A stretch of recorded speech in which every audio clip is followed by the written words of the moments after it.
ಕರವೇ ಸ್ವಾಭಿಮಾನಿ ಸೇನೆಗೆ, ಕರವೇ ಸ್ವಾಭಿಮಾನಿ ಸೇನೆಗೆ, ಕರವೇ ಸ್ವಾಭಿಮಾನಿ ಸೇನೆಗೆ. ಕಾವೇರಿ ಕಾವೇರಿ ಕಾವೇರಿ CWRC ವರದಿಗೆ, CWRC ವರದಿಗೆ, CWME ವರದಿಗೆ, CWME ವರದಿಗೆ, CWME ವರದಿಗೆ, CWME ಆದೇಶಕ್ಕೆ. ಕಾವೇರಿ ಕಾವೇರಿ ಬೇಕೇ ಬೇಕು, ಬೇಕೇ ಬೇಕು. ಇವ ಕರವೇ ಸ್ವಾಭಿಮಾನಿ ಸೇನೆ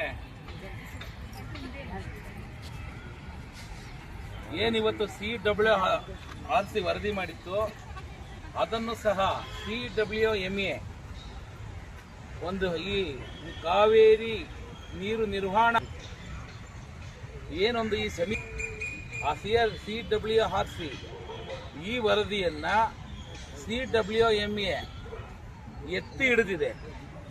ಅಂದ್ರೆ 3.5 ಕ್ಯೂಸಿಕ್ಸ್ ಪ್ರತಿದಿನ 15 ದಿವಸದವರೆಗೂ, ಪ್ರತಿದಿನ 15 ದಿನದವರೆಗೂ 3.5 ಕ್ಯೂಸಿಕ್ಸ್ ನೀರನ್ನ ತಮಿಳುನಾಡಿಗೆ ಬಿಡಬೇಕು ಅಂತೇಳಿ CWRC ವರದಿ ಮಾಡಿತ್ತು, ಆದೇಶ ಮಾಡಿತ್ತು. ಆ ಆದೇಶ ಮೇಲ್ಮನೆ ಹೋದಾಗ ನಮ್ಮ ರಾಜ್ಯ ಸರ್ಕಾರದವರು ಎಲ್ಲಿ ವಿಫಲ ಆದ್ರೆ ಗೊತ್ತಿಲ್ಲ, ಈ ವಾದ ಮಂಡನೆ ಮಾಡಲು ಎಲ್ಲಿ ವಿಫಲವಾದ್ರೂ ಗೊತ್ತಿಲ್ಲ. ಈ ಆದೇಶದ ಸರಿ ಇದೆ ಅಂತೇಳಿ CWME ನಿನ್ನೆ ದಿವಸ 11 ಗಂಟೆಗೆ ಈ ಆದೇಶವನ್ನು ಎತ್ತಿ ಹಿಡಿತದೆ. ಸರಿ, ಕೆಳಗಡೆ ಏನು CWRC ವರದಿ ಆದೇಶ ಮಾಡಿದೆ, ಆದೇಶ ಸರಿಯಾಗಿದೆ, ನೀವು 15 ದಿವಸ 3.5 ಕ್ಯೂಸಿಕ್ ನೀರನ್ನ ತಮಿಳುನಾಡಿಗೆ ಬಿಡಿ ಅಂತೇಳಿ ಆದೇಶ ಮಾಡಿದೆ. ಈ ಆದೇಶ ನಮ್ಮ ಕರ್ನಾಟಕದ ಜನರಿಗೆ ಮರಣ ಶಾಸನವಾಗಿದೆ. ಕರ್ನಾಟಕದ ಜನರಿಗೆ ಕುಡಿಲಿಕ್ಕೆ ನೀರಿಲ್ಲ. ತಮಿಳುನಾಡು CM ಕೇಳ್ತಾ ಇರೋದು 2ನೇ ಬೆಳೆ ಬೆಳಿಲಿಕ್ಕೆ ನೀರು ಕೊಡಿ. ಮಾನ್ಯ ತಮಿಳುನಾಡು CM ಅವ್ರಿಗೆ ಹೇಳ್ತಾ ಇದ್ದೀನಿ, ತಮಿಳುನಾಡು CM ವಿಜಯ್ ಅವರೇ, ನೀವು ಹಿಂದೆ ರಾಜಕಾರಣ ಓಲೈಸಕ್ಕೋಸ್ಕರ ನಿಮ್ಮ ಹಿಂದಿನ ಮುಖ್ಯಮಂತ್ರಿಗಳು ಮಾಡ್ತಾ ಇದ್ರು. ನೀವೇನೋ ವಿಭಿನ್ನ ವಿಶೇಷ ಜನರ ಪರವಾಗಿದ್ದೀರಿ, ರೈತರ ಪರವಾಗಿದ್ದೀವಿ ಅಂತ ನಾವಾರು ಭಾವಿಸಿದ್ದು.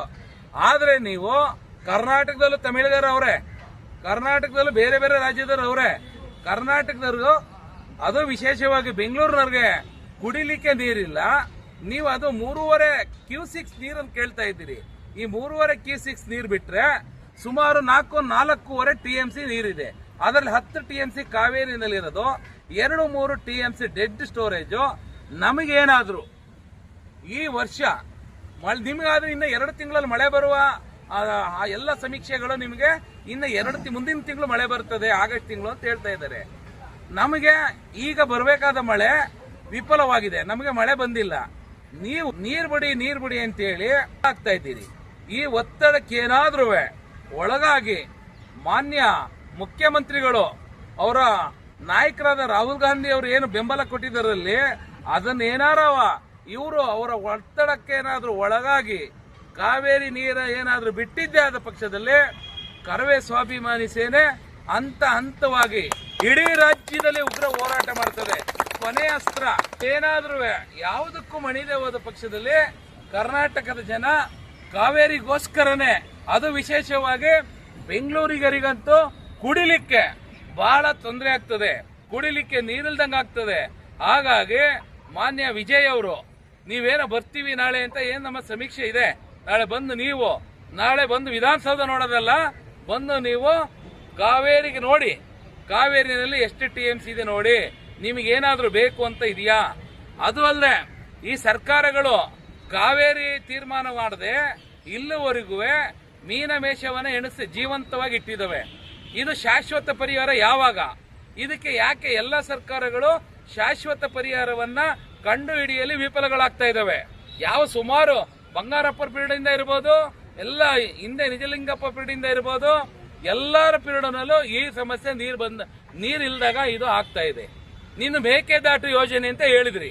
ಮಾನ್ಯ DK ಶಿವಕುಮಾರ್ ಅಧಿಕಾರಕ್ಕೆ ಬರಬೇಕಾದ್ರೆ ಅಲ್ಲಿಂದ ಪಾದಯಾತ್ರೆ ಮಾಡಿದ್ರಿ, ಮೇಕೆದಾಟು ಯೋಜನೆ ತಂದ್ರೆ ಈ ಸಮಸ್ಯೆ ಸರಿ ಹೋಗ್ಬೋದು ಅಂತ. ಇದನ್ನ ಯಾವಾಗ ನೀವು ಅನುಷ್ಠಾನಕ್ಕೆ ತರ್ತೀರಿ?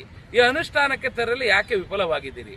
ಇದಕ್ಕೆ ಕೂಡಲೇ ಸ್ಪಷ್ಟ ಸಂದೇಶವಾದ ಉತ್ತರವನ್ನ ಕರ್ನಾಟಕ ಜನರಿಗೆ ಕೊಡಬೇಕು. ಹಾಗೂ ರಾಹುಲ್ ಗಾಂಧಿ ಅವರ ಒತ್ತಡಕ್ಕೋ ಅಥವಾ ಬೇರೆ ಇನ್ಯಾವುದೋ ಒತ್ತಡಕ್ಕೋ ಒಳಗಾಗಿ ಕಾವೇರಿ ನೀರೇನಾದರೂ ಬಿಟ್ಟಿದ್ದಾದ ಪಕ್ಷದಲ್ಲಿ ಇಡೀ ರಾಜ್ಯದಂತ ಕರವೇ ಸ್ವಾಭಿಮಾನಿ ಸೇನೆ ಉಗ್ರ ಹೋರಾಟವನ್ನು ಹಮ್ಮಿಕೊಂಡು ಕೊನೆಯ ಪಕ್ಷದಲ್ಲಿ ಬಂದ್ಗೆ ಕರೆ ಕೊಡುವ ತೀರ್ಮಾನವನ್ನ ಮಾಡಬೇಕಾಗ್ತದೆ ಅಂತ ಎಚ್ಚರಿಕೆ ಕೊಡ್ತಾ ಇದ್ದೀವಿ. ಕರವೇ ಸ್ವಾಭಿಮಾನಿ